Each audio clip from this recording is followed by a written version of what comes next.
Hello guys, welcome back to my channel Junebug once again. ये है episode number 4 जिसमें मैं कवर करने वाली हूँ रिकांगपिओ से काज़ा। गाइज़, अभी मैं हूँ रिकांगपिओ बस स्टेशन पे। यहाँ से मैंने बस की टिकट बुक कर ली है अपने लिए, जो कि रिकांगपिओ से काज़ा जाएगी सुबह 9 बजे। और ये जो है बस, ये पूरे दिन की इकलौती बस है। पूरे दिन में सिर्फ एक ही बस चलती है हर रोज़, जो सुबह सुबह 9 बजे जाती है काज़ा के लिए। रात को या शाम को या दोपहर को कोई बस नहीं चलती है। और जो मेरा टिकट प्राइस आप देख सकते हैं 246 रुपीज़ जो है वो टिकट प्राइस है फीमेल्स के लिए, और मेल्स के लिए 500 रुपीज़ है काज़ा तक जाने के लिए। ड्यूरेशन जो है वो 8 घंटे लगता है। सो बस जो है वो सामने लगी हुई है। बस में मैं जा रही हूँ अभी बैठने के लिए। देख सकते हैं ये है बस अंदर से। ये रोडवेज बस है, गवर्नमेंट बस HRTC।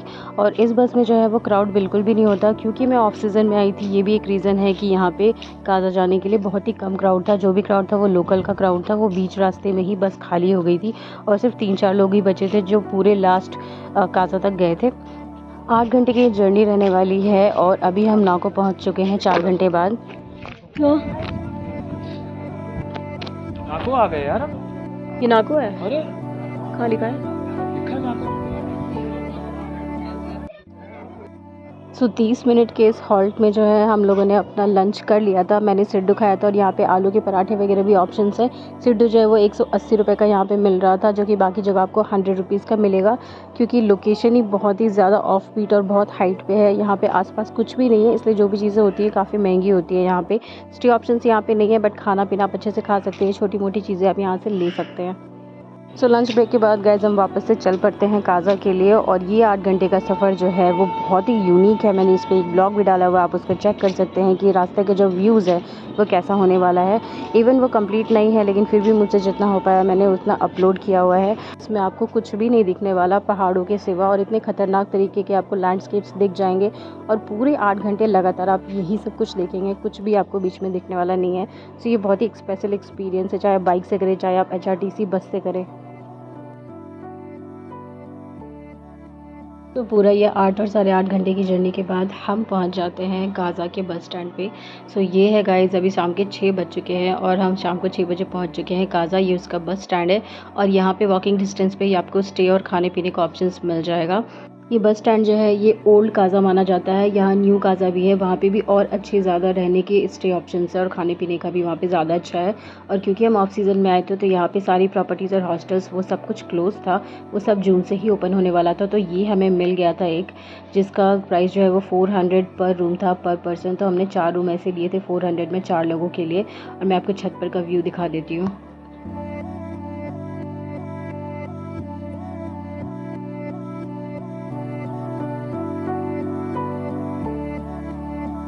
सो ये है यहाँ का रूफटॉप व्यू, जहाँ से आपको चारों तरफ सिर्फ माउंटेन्स ही माउंटेन्स दिखेंगे, स्नो कवर्ड। और स्पीति रिवर भी यहाँ से दिखेगा, जो कि अभी हाफ फ्रोज़न रहता है इस टाइम पे। गाइज़, एक बहुत ही इंपॉर्टेंट चीज़ मैं आपको बता दूं कि अगर आप मई जून से पहले ट्रैवल कर रहे हैं काज़ा में, तो यहाँ पे इस वक्त जो टेम्परेचर होता है वो ठंड का मौसम ज़्यादा होता है, जिसकी वजह से यहाँ पे रनिंग वाटर नहीं आते टैप्स में। मई जून के प्रीवियस मंथ में यहाँ पे मोटर को यूज़ नहीं किया जाता है टैंक्स को फुल करने के लिए, क्योंकि यहाँ पे ठंड का मौसम होता है, जिसकी वजह से पानी जो है वो बर्फ़ बन जाता है पाइप के अंदर भी, और पाइप जो है वो फट जाती है। और इसीलिए इस टाइम पे जो यहाँ के लोकल्स है और जो टूरिस्ट है उनको बकेट सिस्टम यूज़ करना पड़ता है बाथिंग के लिए और बाथरूम के लिए, जो कि थोड़ा सा मुश्किल होता है उन लोगों के लिए जो यहाँ के लोकल्स नहीं है। तो अगर आप इन चीज़ों को फेस नहीं करना चाहते हैं, इन चीज़ों से बचना चाहते हैं, तो आप काज़ा के बदले ताबू स्टे कर सकते हैं। गाइस, सामने जो आप देख रहे हैं छोटी छोटी कार लगी है वो हॉस्टल है, जो इस वक्त बंद है, 9 दिन बाद खुलेगा। और ये है यहाँ का टैक्सी स्टैंड, जिसको आप पॉज करके यहाँ का नंबर ले सकते हैं टैक्सी बुक करने के लिए। ये टैक्सी स्टैंड सुबह सुबह हम आ गए थे, डे 2 है आज हमारा काज़ा में। और ये सिर्फ वॉकेबल डिस्टेंस पे था, 500 मीटर था बस स्टैंड से और हमारे स्टे से। अगर हम प्राइस की बात करें तो यहाँ पे गवर्नमेंट रेट्स चलते हैं और बार्गेन ये लोग जल्दी एक्सेप्ट नहीं करते हैं। फिर भी बहुत बार्गेन करने के बाद सिर्फ 100 रुपये कम करके इन लोगों ने 1100 रुपये में हमें सिर्फ की मॉनेस्ट्री ड्रॉप करने का प्राइस सेट किया 4 लोगों के लिए।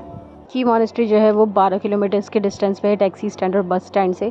तो गाइज हमें कुछ 20 मिनट लगे थे पहुंचने में वहाँ इस टैक्सी से। अगर आप सोलो ट्रिप कर रहे हैं वो भी ऑफ सीज़न में, तो आपको बहुत एक्सपेंसिव पड़ने वाला है। अगर आपके पास ग्रुप नहीं है तो उसके लिए या तो आप स्किप कर सकते हैं सोलो, या फिर आप लिफ्ट का यूज़ कर सकते हैं। और लिफ्ट के लिए यहाँ पे मिल तो जाएगा, बट बहुत ज़्यादा वेट करना पड़ता है। तो गाइज ये है एंट्री की मॉनेस्ट्री का, और अभी हम एंटर कर चुके हैं। और नीचे आप देख सकते हैं ये स्कूल है बच्चों का, पाठशाला तिब्बत स्कूल है। और बाहर का ये ओवरव्यू है। और इस मॉनेस्ट्री के ऊपर से ही रास्ता, ये आप साइड से रेलिंग देख रहे हैं, यहीं ऊपर से रास्ता जाता है की मॉनेस्ट्री के लिए।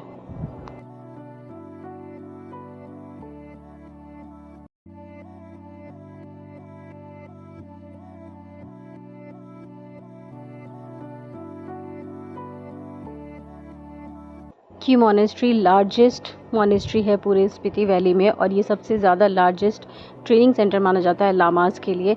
यहाँ पे आप मॉन्क्स के साथ स्टे भी कर सकते हैं। अगर आप जून में या जून के बाद आते हैं तो इस टाइम पे वो भी क्लोज़ होता है। यहाँ मोनेस्ट्री में मॉन्क्स के साथ जो स्टे होता है वो कम्प्लीटली फ्री ऑफ कॉस्ट होता है, बट यहाँ पे कंडीशंस होते हैं कि जो यहाँ के रिचुअल्स है उसको आपको बहुत ही सीरियसली और बहुत ही स्ट्रिक्टली फॉलो करना होता है। अगर सराउंडिंग्स की बात करें तो आप देख सकते हैं मोनेस्ट्री की चारों तरफ जो है ये पूरा स्नो कवर्ड माउंटेन्स है, और ये है करंट व्यू यहाँ का। ये तो विंटर एंड है, अगर आप पीक विंटर में आएंगे तो इससे भी ज़्यादा सुंदर व्यू आपको देखने को मिलेगा। और गाइज़ अभी हम मोनेस्ट्री के और अंदर जाते हैं फर्स्ट फ्लोर पे, तो वहाँ पे एक किचन होता है। यहाँ पे वेलकम टी सर्व की जाती है हर टूरिस्ट को, जो भी पीना चाहता है वो बिल्कुल फ्री ऑफ कॉस्ट होता है, और काफ़ी अच्छा था। काइंड ऑफ थोड़ा सा मुझे कावा जैसा लगा जो कि कश्मीर में मिलता है।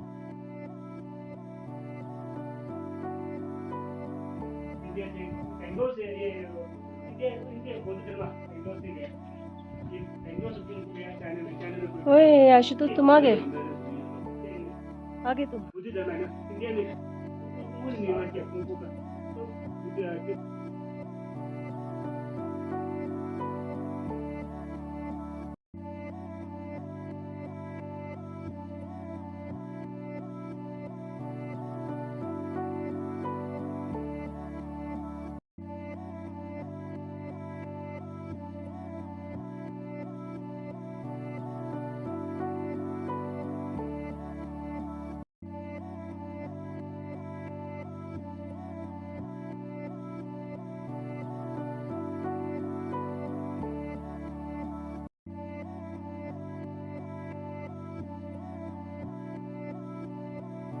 यहाँ हमें काफ़ी टाइम हो गया, 1-2 घंटे हमने पूरा अंदर देख लिया अच्छे से, तो 1-2 घंटे काफ़ी है अगर आप अच्छे से भी देखना चाहते हैं अंदर सब कुछ। तो उसके बाद आप यहाँ से सेम डे काजा के लिए रिटर्न हो सकते हैं, या फिर आप चाहें तो मोनेस्ट्री के बाहर भी स्टे ऑप्शंस है, वहाँ भी स्टे कर सकते हैं।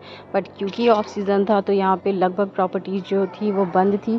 खाने पीने का ऑप्शंस यहाँ पे और भी ज़्यादा बहुत कम था, और बहुत सारी चीज़ें काफ़ी डिस्टेंस पे थी, तो हमने यही डिसाइड किया कि वापस से हम काजा में ही बस स्टैंड के पास स्टे करेंगे। तो गाइज़ अभी हम रिटर्न जा रहे हैं यहाँ से।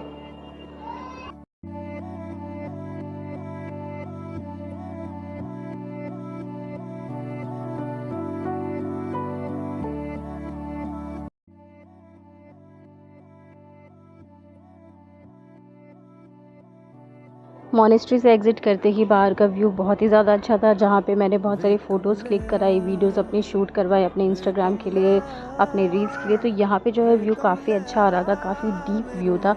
तो आप यहाँ पे भी अपनी फ़ोटोज़ वीडियोज़ वगैरह शूट करा सकते हैं, क्लिक कर सकते हैं। वैसे आप यहाँ कहीं भी फ़ोटोज़ क्लिक करें, वीडियो शूट करें, स्पीति और काजा का हर जगह जो है, हर कोना कोना इतना ही खूबसूरत है।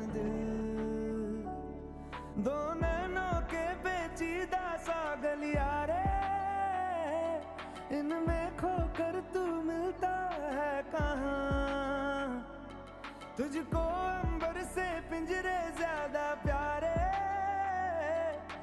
की मोनेस्ट्री से 200 मीटर के डिस्टेंस पे एक छोटा सा ट्रैक है, व्यू पॉइंट है आप देख रहे हैं, और यहाँ से की मोनेस्ट्री कुछ ऐसा दिखता है और पूरा व्यू कुछ ऐसा दिखता है। नीचे जो आप येलो कलर का टेंपल देख रहे हैं, ये भी एक छोटा सा टेंपल है नीचे, जहाँ पे स्टैच्यू है बहुत ही बड़ा सा। तो आप वहाँ विजिट करके आप इस व्यू पॉइंट पे आ सकते हैं। यहाँ पे रास्ता बना हुआ है ऊपर आने का, कच्चा रास्ता है, और सिर्फ 200 मीटर ही यहाँ से आप आराम से वॉक करके आ सकते हैं।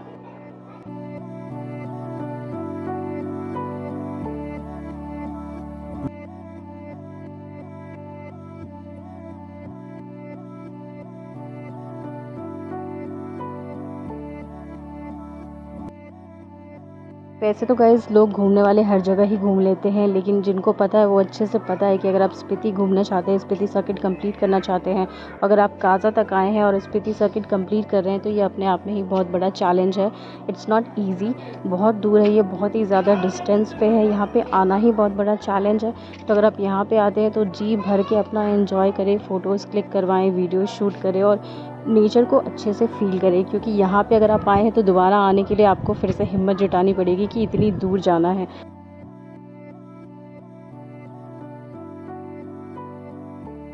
तो की मॉनेस्ट्री हो गया हमारा डन और हम वापस अब लिफ्ट का यूज़ करके काजा जा रहे हैं, जहाँ हमने स्टे किया था वहीं पे दोबारा से। गाइज़ यहाँ पे लिफ्ट लेने के लिए बहुत मुश्किल होता है। एक तो यहाँ पे गाड़ियाँ पास ही नहीं होती हैं, 20 मिनट से पहले तो कोई एक गाड़ी आती भी नहीं है, और जो गाड़ी आई मुश्किल से हमें 20 मिनट वेट करने के बाद एक गाड़ी मिली जिसने हमें लिफ्ट दे दिया। यहाँ लोग काफ़ी हेल्पफुल होते हैं, उनको पता है कि यहाँ गाड़ियाँ क्या, यहाँ जानवर और पक्षी भी ढंग से नज़र नहीं आते, इतना कम क्राउड होता है। सिर्फ पॉपुलेशन ही नहीं, बाकी जो यहाँ के प्रजाति है वो भी इतने ज़्यादा कम दिखते हैं, इसलिए वो लोग लिफ्ट भी दे देते हैं। और गाइस हमें बहुत भूख लगी थी, तो हम यहाँ पे ज़्यादातर लोग यहाँ पे थुपका ही खाते हैं, तो मोस्टली जगह आपको थुपका ही मिलेगा। और वापस से मैं अपने स्टे में आकर के शाम के टाइम में मैं छत पे काफ़ी टाइम बिताती हूँ। बहुत लोग थे मेरे साथ जो यहाँ पे वॉकिंग डिस्टेंस पे स्पीति रिवर के पास जा रहे थे, बट क्योंकि मैं बहुत थक गई थी तो मेरा मन था कि मैं थोड़ी देर रेस्ट करूँ। सो मैं अभी अपने रूफ टॉप पे हूँ।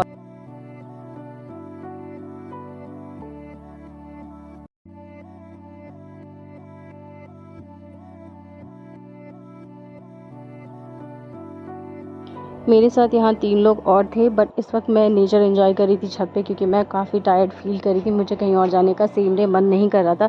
लेकिन जो 3 लोग थे वो सुपर एक्साइटेड थे और स्पीति रिवर चले गए थे, जो कि वॉकेबल डिस्टेंस पे था यहाँ से, हमारे स्टे से। उनको वहाँ पे नहाना था उस फ्रोज़न रिवर में, जो कि पार्शियली फ्रोज़न था। आपको पता नहीं चलता कि बर्फ़ के नीचे पानी है या ज़मीन। वहाँ चले तो गए, बट किसी बंदे की हिम्मत नहीं हुई कि उसने ठंडे पानी में वो नहा सके। सो इतना रिस्क ना ले।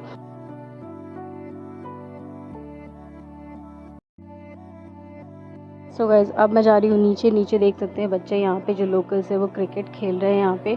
और मैं अब अपना स्टे आपको अभी अच्छे से दिखा देती हूँ। ये सिंपल सा स्टे था, बट रूम काफ़ी अच्छा था। रूम सबका सेम था, बट एक रूम था, आप ये देख सकते हैं, ये मेरा रूम है।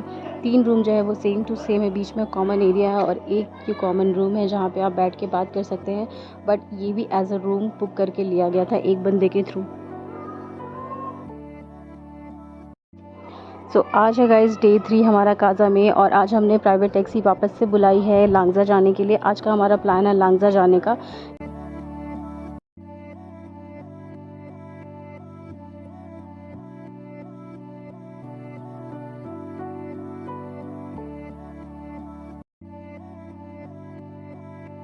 लांगजा जाने का रास्ता भी बहुत ज़्यादा खूबसूरत था। आप जितनी हाइट पे जाएंगे व्यूज़ आपको उतने ही ज़्यादा प्यारे मिलेंगे, बहुत ही यूनिक व्यूज़ मिलेंगे जितनी आप हाइट पे जाएंगे। काजा से लांगजा का जो डिस्टेंस है वो अराउंड 16 किलोमीटर्स है, जो आप 1 घंटे के अंदर कवर कर सकते हैं बाई टैक्सी या फिर बाई बाइक।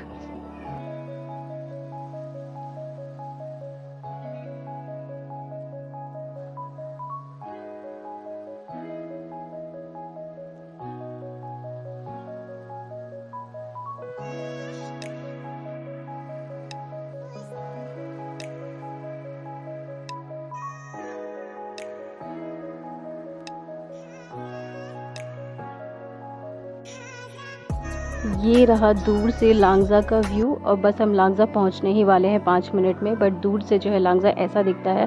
आप लांगजा में स्टे भी कर सकते हैं। यहाँ स्टार गेजिंग बहुत ज़्यादा फेमस है, रात को आपको मिल्की वे यहाँ पे दिखता है। सो फाइनली 1 घंटे के बाद हम लांगजा पहुँच गए हैं, और एंट्री टिकट हमने ले ली है जो कि 30 रुपीज़ पर हेड है। और आप व्यूज़ देख सकते हैं। स्टैचू यहाँ पे काफ़ी हाइट पे है, स्टैचू भी काफ़ी बड़ा था, और चारों तरफ माउंटेन्स जो है वो बहुत ही सुंदर दिख रहे थे।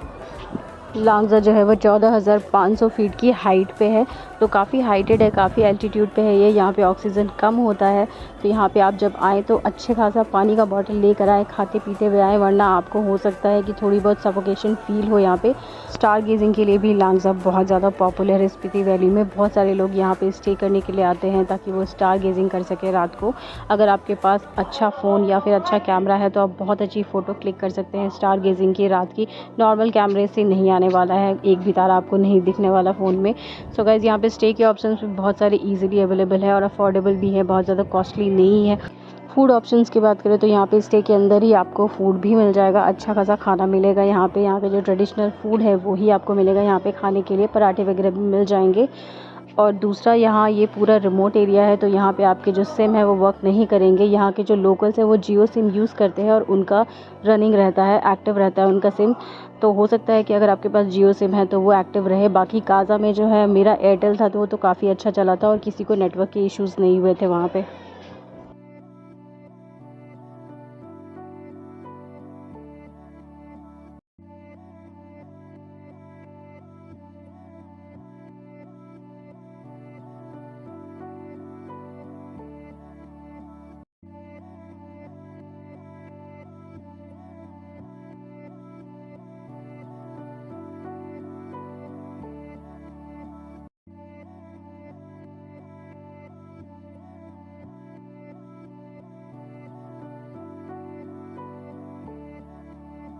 सो लांगजा भी हमने घूम लिया है। हमने यहाँ पे नाइट स्टे नहीं किया था स्टार गेजिंग के लिए।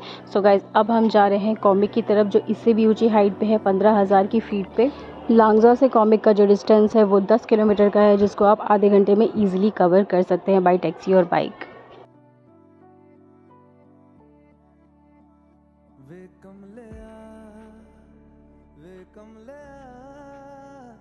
वे कमलिया मेरे नादान दिल, वे कमलिया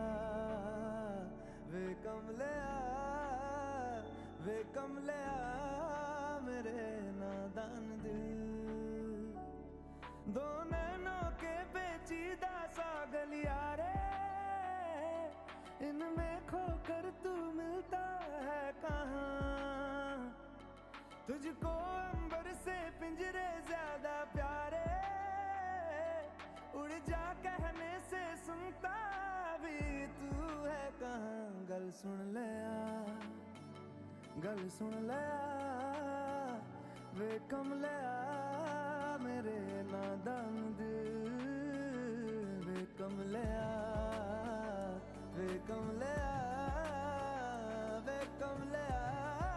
मेरे नादान दिल।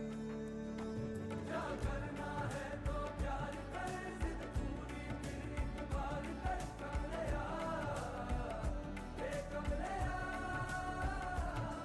मन मर्जी करके देख ले, बदले में सब कुछ हार कर कमलिया, वे कमलिया।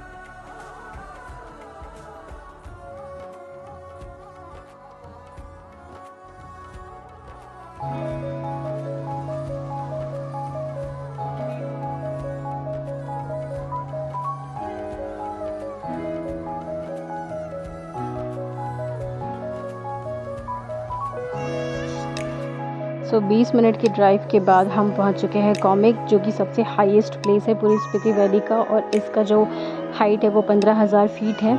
यहाँ पे म्यूज़ियम है, मोनेस्ट्री है, और यहाँ पे हाईएस्ट रेस्टोरेंट भी है जहाँ पे आप खाना पीना खा सकते हैं। म्यूज़ियम जो है यहाँ पे फ्री ऑफ कॉस्ट नहीं है, उसका कॉस्ट है 500 रुपीज़ पर हेड। जो यहाँ मोनेस्ट्री है वहाँ पे गर्ल्स की एंट्री नहीं है, गर्ल्स यहाँ पे एंटर नहीं कर सकती। और यहाँ पे लास्ट रेस्टोरेंट है, और ये फोर्ट्स है यहाँ पे जहाँ पे आप फ़ोटो क्लिक करा सकते हैं एज ए मेमोरी कि आप 15,000 फीट कॉमिक पे गए हुए हैं, विज़िट किया है आपने।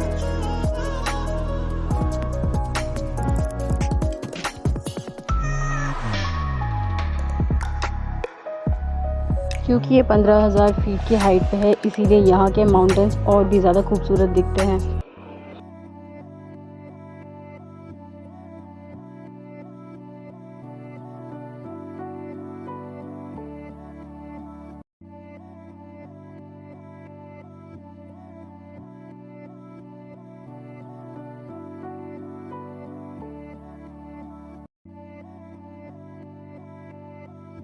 ये है यहाँ का वर्ल्ड हाईएस्ट रेस्टोरेंट जहाँ पे आप खाना पीना खा सकते हैं।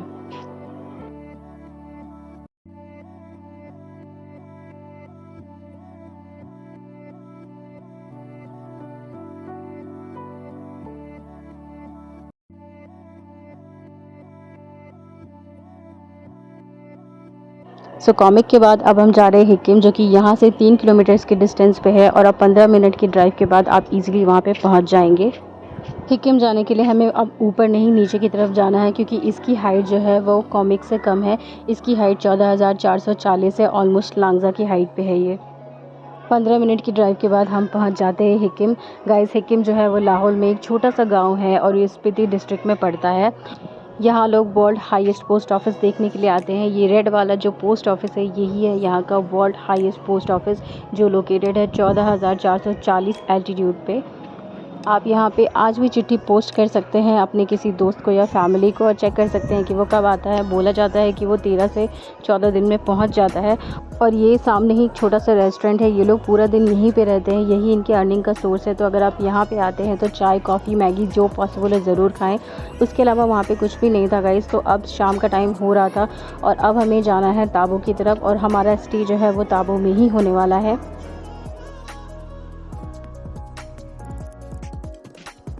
अगर आप काजा से रिकांगपिओ वापस जाना चाहते हैं बस से, तो बस की जो टाइमिंग है वो अर्ली मॉर्निंग टाइमिंग है। सुबह 4 बजे बस चलती है जो कि रिकांगपिओ आपको ड्रॉप कर देती है, और उसके अलावा शायद से 7:30 बजे चलती है। तो आप एक बार बस स्टैंड पे पता कर सकते हैं। और ताबो से जो रिकांगपिओ है वहाँ के लिए बस जो चलती है वो काजा से ही होते हुए आती है, और 9 बजे वहाँ से ताबो से पिकअप करती है, और फिर रिकांगपिओ हमें शाम के 4-5 बजे छोड़ देती है। गाइस, रिटर्निंग का जो व्यूज़ था, इससे सुंदर व्यूज़ तो मैंने कहीं देखा ही नहीं। आप देख सकते हैं, ऐसा लग रहा है कि किसी ने पेंट करके बनाया होगा, इतना खूबसूरत व्यू है। पता नहीं कौन से रास्ते से हम वापस आ रहे थे, बट जो भी रास्ता था वो किसी जन्नत से कम नहीं था।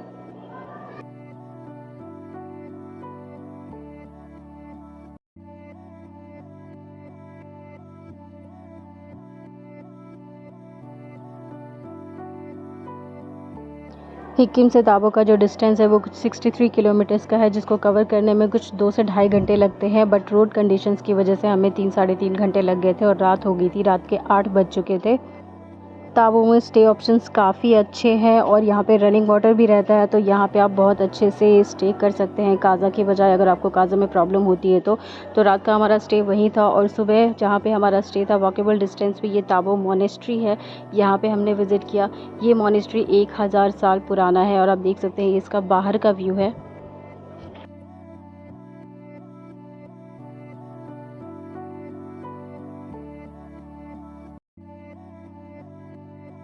इस मोनेस्ट्री का जो ओपन टाइम है वो सुबह 9:30 बजे का है, तो आप 9:30 बजे के बाद ही विज़िट करें ताकि आप अंदर भी घूम सकें।